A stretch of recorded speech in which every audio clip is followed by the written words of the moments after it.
What's up guys, Parker here, bringing you a special video. This one going to be first of a short series that I'm going to be doing, and it is Destiny tips and tricks. To start with, the very first episode, I think we're going to go over the menus. The character menu, weapons, armor, and inventory. I would say we're going to organize this bit down here, just like your extra, I guess, outfitting stuff, but don't really need to. So I'm gonna focus on the main things: the weapons and the armor, and I'm gonna touch on the ghost shells. Well, I guess without further ado, let's just jump right into it. I mean, head first. Don't take that out of context. Anyway, so I'm gonna start with my primary weapons. As you'll see, I have 7 primary weapons, 6 in the inventory, and then the Monte Carlo. Now, if you'll notice here, I have it fairly organized with hand cannons, assault and pulse rifles, scout rifles, and then I have the Monte Carlo as like my main weapon that I'm going to be running. Now, I prefer the Monte Carlo because, well, it's just a beautiful gun, and I don't really need to I'm not going to go into too much detail as to why I love the thing, because it is, you love it or you hate it. I mean, I personally love the thing.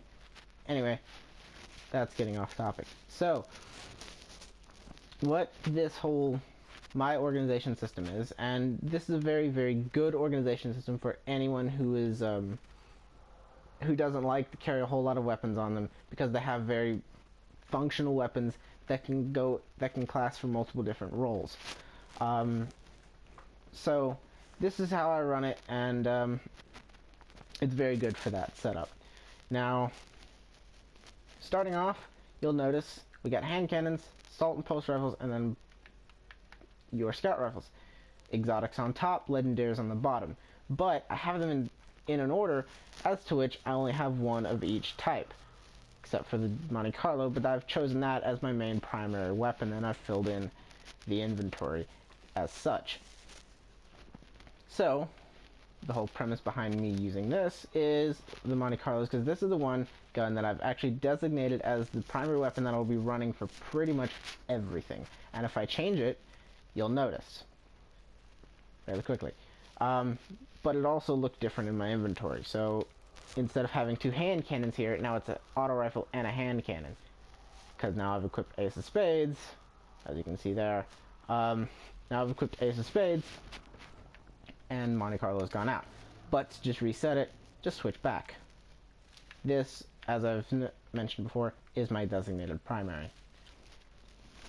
So the reason behind this whole organization system is, in the heat of combat, especially in like a raid or a strike or a story mission or something like that, when you feel like you need to change a weapon because it's not working for you, you find it doesn't do the job well, but you don't want to be a hindrance to either you, yourself, your squad, or your fire team in this case, or like anyone in the Crucible lobby that you're in. It's very, very wise to have this kind of setup, because I know exactly where all of my weapons are, and I don't even have to look at it. And I know what you're going to say, well, you've played with it for a long time. Yes, I have. But I knew, like, the first day I started playing with it, the first day I started playing with this setup right here, I knew exactly where everything was. I didn't have to look at it. So I went Boolean. Boop.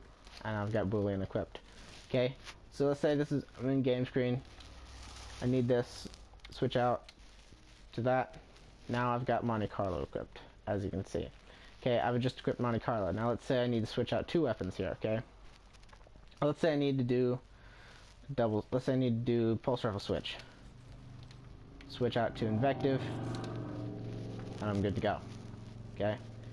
And I've carried this system all the way down my primaries list. All my weapons have the exact same organization set up, because I know where everything is, and I don't have to go searching for it in the inventory spaces. I don't have to, okay, there it is.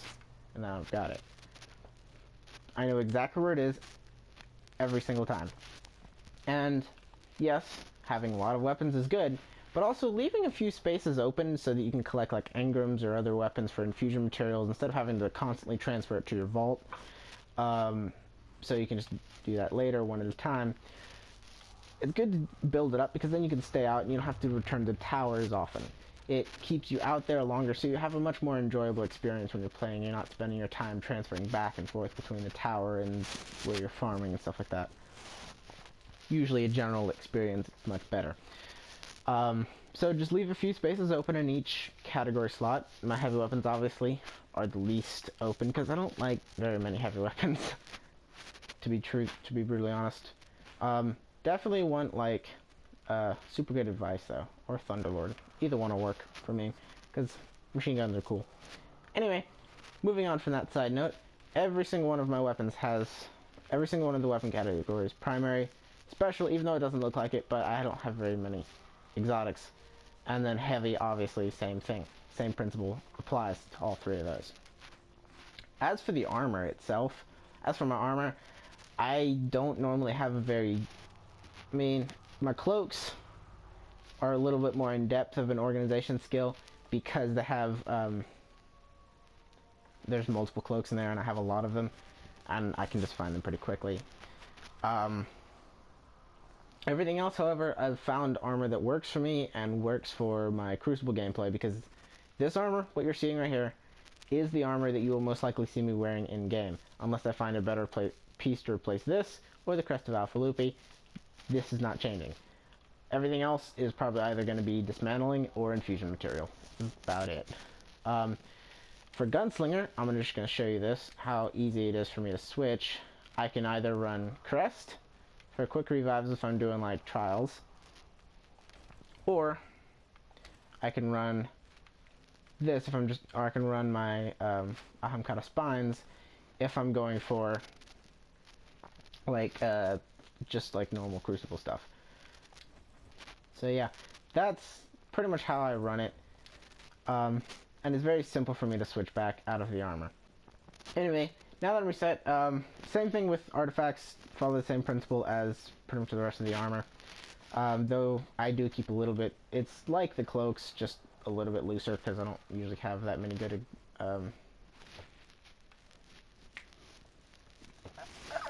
artifacts. Don't worry about me, I'm a little slow today. Anyway, now let's touch on ghost shells real quick before we do anything. Lastly, ghost shells, obviously. Best thing I can say to do is to get a good shell that you like the best.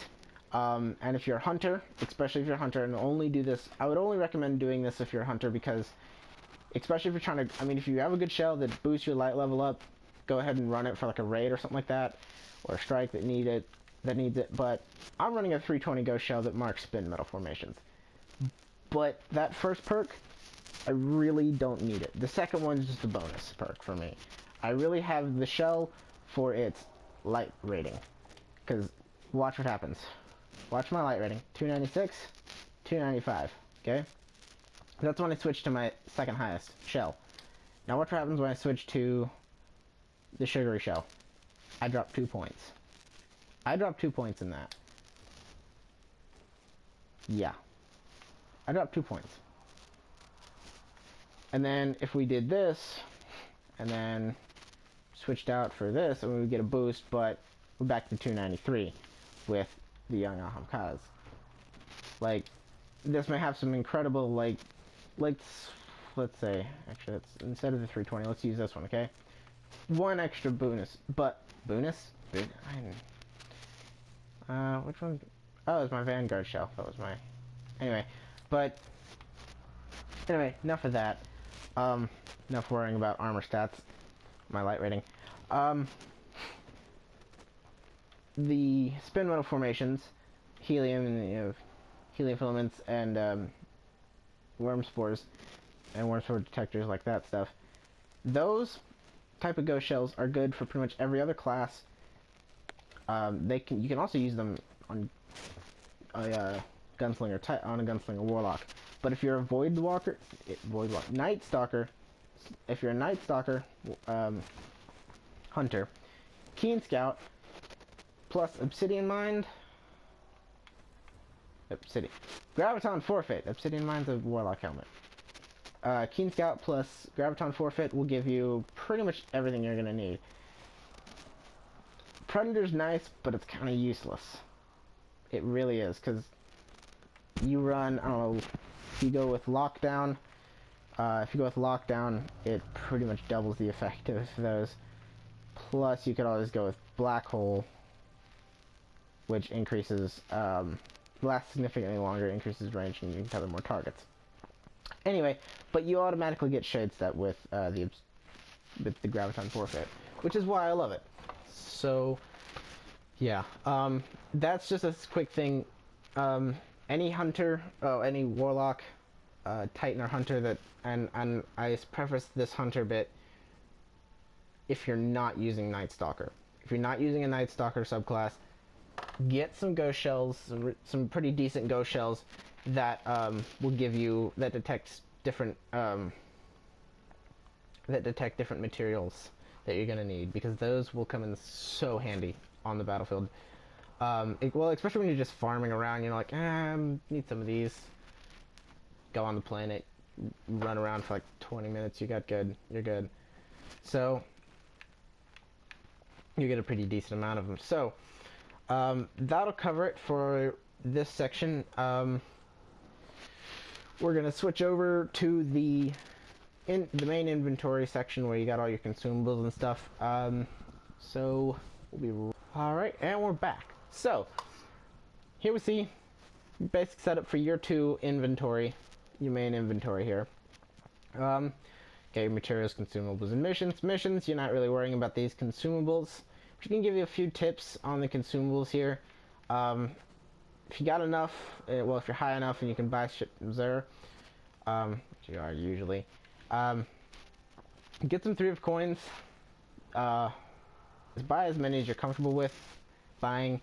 They'll help you out in the long run. They'll help you out in the long run. With helping you get in those exotic engrams, so you can just decode stuffs and get all the cool stuff that all the really epic players have. Also, try and buy ammo synthesis packs. Heavy ammo and special are the 2 they're selling now. I wish they were still selling the primary ones, but they don't anymore. These actually still work in Crucible, which is kind of funny. Stackable effect that increases the chances of the next Ultra you defeat or Crucible match you complete will reward an exotic engram. Now, I normally consume 5 every time I want to consume them. You can consume between 3 and 7, and it'll work. I just chose about a good middle ground of 5, because there sells them in packs of 5. Basically, you get 5 strange coins. No, 7 strange coins get you 5 3 of coins. So I mean, hey, pretty evenly distributed there. Anyway, moving on to the materials. Always check your spin metal, your worm spores, your relic irons, your helium filaments, your spirit blooms, and your weapon parts. Make sure you got a good amount of those. Fun fact, for any of those year 1 veterans who are just getting back into Destiny to get to your 2 stuffs, the gunsmith now smells weapon parts. I mean, I bet he smells them. Anyway, that's weird. Let's not go into this. He sells them now, so you can buy them. They're 250, you get 5. 250 glimmer, you get 5 weapon parts, so just letting you know. Also, another good tip to have is don't always consume all of your motes of light whenever you want to upgrade. Something like, I don't know, this cloak here that I was just upgrading, or one of your pieces of armor. Something like that will work just fine. Because you can consume these things now and level up your armor and stuff, as you can read from here. Keep like 3 on you, because normally I don't get more than... Normally now, because I'm a level 40, I don't really get that much good infusion material. I don't, well, at least a whole bunch of it anyway. I still get some good infusion material, it's just not often. So just having 3 on your inventory at all times will help you out for whenever you do get those situations you're out in the field. Like you get or when you decode something, you don't have any motes of light anywhere on any of your characters that you can't just transfer over and infuse with. I mean, it'll help you out, it'll save you some time, and save you the heartache of trying to go and get another mote of light. So spending even more time doing with bad gear or a lower level piece of gear that you could have infused. So just a little tip there. That's pretty much it for the inventory bit. Though I would don't crowd out your inventory. So if you have a lot of stuff to get glimmer with, don't carry that in, because if I put everything I would, I'd fill up the rows like I have the materials. You're not going to get a whole lot of materials, at least more than you need anyway. But your consumables can fill up kind of quickly if you don't check it often and just put stuff in your vault. If I was to go to my vault now, you'd see I have pretty much all of my infusion materials and all the random stuff that I get just stored away in there because it's consumable and I don't need it on me. It's consumable. I don't see the point of having it in there. So that's pretty much going to do it for the inventory bit of this tips and tricks video. That'll be all for this video. Hope you guys enjoyed, and I will see you